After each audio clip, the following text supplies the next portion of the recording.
আসসালামু আলাইকুম। অবিরাম বাংলার সংবাদে সবাইকে স্বাগত জানাচ্ছি। আমি নাইম ফাথুম মুবিন। শুরুতে বিআরবি কেবলস সংবাদ শিরোনাম জানিয়ে দেব এই মুহূর্তে হাতে পাওয়া সর্বশেষ গুরুত্বপূর্ণ আপডেট আন্তর্জাতিক সংবাদ। শুরুতেই থাকছে কিছুদিনের মধ্যেই কাঁধে বহনযোগ্য চীনের ক্ষেপণাস্ত্র পেতে যাচ্ছে ইরান। যুক্তরাষ্ট্রের সঙ্গে চলমান যুদ্ধের মধ্যে আকাশ প্রতিরক্ষার সক্ষমতা পুনর্গঠনের অংশ হিসেবে আগামী কয়েক সপ্তাহের মধ্যেই চীনের তৈরি কাঁধে বহনযোগ্য ক্ষেপণাস্ত্র প্রতিরক্ষা ব্যবস্থা এর প্রথম চালান হাতে পেতে যাচ্ছে ইরান। চুক্তির বিষয়ে অবগত তিনটি সূত্র বার্তা সংস্থা রয়টার্সকে তথ্য নিশ্চিত করেছে। এবারে জানাবো মার্কিন সেনাদের কাছের মোবাইল থাকায় সুবিধা পাচ্ছে ইরান, ব্যবস্থা নিচ্ছে যুক্তরাষ্ট্র। কুপার বলেন, আমাদের সেনাদের সেলফোন থেকে পাওয়া প্রতিক্রিয়া, ছবি, ফুটেজ উল্লেখ করে সাংবাদিকদের করা সংবাদ প্রতিবেদন বা অনলাইন পোস্ট দেখে রিয়েল টাইমে হামলার সাফল্য বা ব্যর্থতা দেখতে পারার সুবিধা ভোগ করছে ইরান। এদিকে ইরানের চীনা ক্ষেপণাস্ত্র পাঠাতে ট্রানজিট দেওয়ার খবর প্রত্যাখ্যান করল পাকিস্তান। চীনের তৈরি কাঁধে বহনযোগ্য আকাশ প্রতিরক্ষা ক্ষেপণাস্ত্র ব্যবস্থা ইরানে পাঠানোর জন্য পাকিস্তান ট্রানজিট সুবিধা দেবে এমন একটি প্রতিবেদন প্রত্যাখ্যান করেছে ইসলামাবাদ। এবারে থাকছে যুক্তরাষ্ট্র ও সৌদি আরবের হামলায় সার্বভৌমত্বের লঙ্ঘন। ইরাকের সাবেক প্রধানমন্ত্রী। ইরাকে যুক্তরাষ্ট্র সৌদি আরবের হামলা তীব্র নিন্দা জানিয়েছে দেশটির সাবেক প্রধানমন্ত্রী মোহাম্মদ শিয়া আল সুদানি। তিনি এই হামলাকে ইরাকের সার্বভৌমত্বের উপর স্পষ্ট আঘাত এবং আন্তর্জাতিক আইনের লঙ্ঘন হিসেবে উল্লেখ করেছেন। জানাবো হরমুজ প্রণালী নিয়ন্ত্রণ ছাড়ার কোনো প্রশ্নই আসে না। গত 2 সপ্তাহে যুক্তরাষ্ট্রের সঙ্গে কোনো ধরনের আলোচনার উদ্যোগ নেয়নি ইরান এবং হরমুজ প্রণালী নিয়ন্ত্রণও ছাড়বে না বলে সাফ জানিয়ে দিয়েছে দেশটির এক জ্যেষ্ঠ কর্মকর্তা। জর্ডানে যুক্তরাষ্ট্রের সামরিক ঘাঁটিতে নতুন দফা ক্ষেপণাস্ত্র হামলা শুরুর কয়েক ঘণ্টা আগে ইরানের রাষ্ট্র টেলিভিশনে দেওয়া এক সাক্ষাৎকারে তিনি এ মন্তব্য করেন। এবং সর্বশেষ জানাবো সৌদির বিভিন্ন অঞ্চলে ভারী বজ্রবৃষ্টি, আকস্মিক বন্যার সতর্কতা। সৌদি আরবের বিভিন্ন অঞ্চলে বুধবার মাঝারি থেকে ভারী বজ্রবৃষ্টি, শিলাবৃষ্টি এবং আকস্মিক বন্যার আশঙ্কার কথা জানিয়েছে দেশটির জাতীয় আবহাওয়া কেন্দ্র। এতক্ষণ শুনছিলেন সংবাদ শিরোনাম, এবার থাকছে পুরো সংবাদ। দর্শক, অনুরোধ থাকবে ভিডিওতে একটি লাইক দিন, কমেন্টস করে জানিয়ে দিন এই ভিডিওটি আপনি কোন জেলা থেকে দেখছেন এবং শুনছেন। কিছুদিনের মধ্যেই কাঁধে বহনযোগ্য চীনের ক্ষেপণাস্ত্র পেতে যাচ্ছে ইরান। যুক্তরাষ্ট্রের সঙ্গে চলমান যুদ্ধের মধ্যেই আকাশ প্রতিরক্ষার সক্ষমতা পুনর্গঠনের অংশ হিসেবে আগামী কয়েক সপ্তাহের মধ্যেই চীনে তৈরি কাঁধে বহনযোগ্য ক্ষেপণাস্ত্র প্রতিরক্ষা ব্যবস্থা man portable air defence system বা ম্যানপ্যাডস এর প্রথম চালান পেতে যাচ্ছে ইরান। চুক্তির বিষয়ে অবগত তিনটি সূত্র বার্তা সংস্থা রয়টার্সকে তথ্য জানিয়েছে। চুক্তির আওতায় 3000 থেকে 4000টি ম্যানপ্যাডস কেনা হবে। এর মধ্যে চীনের তৈরি QW-12 এবং FN-16 ক্ষেপণাস্ত্র ব্যবস্থা রয়েছে বলে সূত্রগুলো নিশ্চিত করেছে। তাদের দাবি, চুক্তিটি হংকং ভিত্তিক প্রতিষ্ঠান ঝংচিং বাওসাং ইন্টারন্যাশনাল ইনভেস্টমেন্টের মাধ্যমে সম্পন্ন হয়েছে। ইরানি পক্ষ বা চীনা সরবরাহকারীর মাধ্যমে মধ্যস্থতাকারীর ভূমিকা পালন করেছে প্রতিষ্ঠানটি। তবে চীনের পররাষ্ট্র মন্ত্রণালয় এসব তথ্য অস্বীকার করেছে। মন্ত্রণালয়ের এক বিবৃতিতে বলা হয়েছে, এ সংক্রান্ত প্রতিবেদনগুলো সম্পূর্ণ ভিত্তিহীন। চীন সবসময় শান্তি প্রতিষ্ঠা এবং সংঘাতের অবসান ঘটানোর পক্ষে ভূমিকা পালন করে এসেছে। মার্কিন সেনাদের কাছে মোবাইল থাকায় সুবিধা পাচ্ছে ইরান, ব্যবস্থা নিচ্ছে যুক্তরাষ্ট্র। মধ্যপ্রাচ্যে মোতায়েন মার্কিন সেনাদের সতর্ক করে দিয়েছেন ওই অঞ্চলে যুক্তরাষ্ট্রের সর্বোচ্চ সামরিক কমান্ডার অ্যাডমিরাল ব্র্যান্ড কুপার। তিনি বলেছেন, সেনাদের মোবাইল ফোনে ধারণ করা ভিডিও ও ছবি সামাজিক যোগাযোগ মাধ্যমে ছড়িয়ে পড়ায় ইরান মার্কিন ঘাঁটি এবং সামরিক স্থাপনার উপর হামলার কার্যকারিতা সম্পর্কে তাৎক্ষণিক তথ্য পাচ্ছে। এই বিষয়গুলো উল্লেখ করে মার্কিন সেনাদের সতর্কতামূলক একটি চিঠি বার্তা সংস্থা রয়টার্সের হাতে এসেছে। বুধবার বার্তা সংস্থাটি জানায়, নিরাপত্তা ঝুঁকি বিবেচনায় মধ্যপ্রাচ্যে মোতায়েন কিছু মার্কিন সেনার কাছ থেকে শিগগিরই মোবাইল ফোন জমা নেওয়ার নির্দেশনা দেওয়া হতে পারে। এ ধরনের সিদ্ধান্ত কার্যকর হলে মধ্যপ্রাচ্যে অবস্থানরত হাজার হাজার মার্কিন সেনার জন্য এটি নতুন বাস্তবতা তৈরি করবে, কারণ তাদের অনেকেই নিয়মিত মোবাইল ফোনে পরিবারের সদস্যদের সঙ্গে যোগাযোগ করেন এবং নিজেদের নিরাপদ থাকার খবর জানান। কুপার বলেন, আমাদের সেনাদের সেলফোন থেকে পাওয়া প্রতিক্রিয়া, ছবি, ফুটেজ উল্লেখ করে সাংবাদিকদের করা সংবাদ প্রতিবেদন বা অনলাইন পোস্ট দেখে রিয়েল টাইমে হামলার সাফল্য অথবা ব্যর্থতা দেখতে পারার সুবিধা ভোগ করছে ইরান। চিঠিটি মঙ্গলবারের বলে জানিয়েছে রয়টার্স।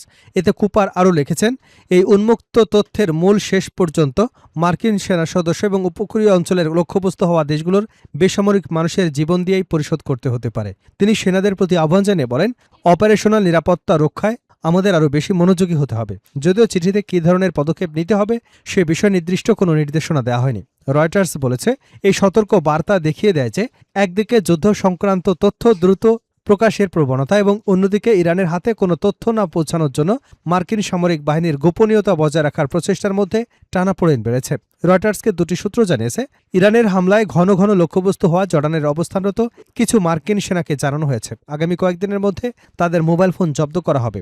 আরেকটি সূত্র জানায়, অপারেশনাল নিরাপত্তার স্বার্থে পুরো অঞ্চলে এমন ব্যবস্থা নেওয়ার বিষয়টি বিবেচনা করা হচ্ছে, তবে মোবাইল জব্দের সিদ্ধান্ত এখনও চূড়ান্ত হয়নি। ইরানে চীনা ক্ষেপণাস্ত্র পাঠাতে ট্রানজিট দেওয়ার খবর প্রত্যাখ্যান করল পাকিস্তান। চীনের তৈরি কাঁধে বহনযোগ্য আকাশ প্রতিরক্ষা ক্ষেপণাস্ত্র ব্যবস্থা ইরানে পাঠানোর জন্য পাকিস্তান ট্রানজিট সুবিধা দেবে এমন একটি প্রতিবেদন প্রত্যাখ্যান করেছে ইসলামাবাদ। খবর আনাদুল এজেন্সির। বুধবার পাকিস্তানের সামরিক বাহিনীর গণমাধ্যম শাখা ইন্টার সার্ভিসেস পাবলিক রিলেশনস আনাদুলুকে জানায়, এ ধরনের সব দাবি ভিত্তিহীন এবং সত্যের সঙ্গে কোনো সম্পর্ক নেই। আইএসপিআর বলেছে, এ ধরনের জল্পনা সম্পূর্ণভাবে প্রত্যাখ্যান করা হচ্ছে।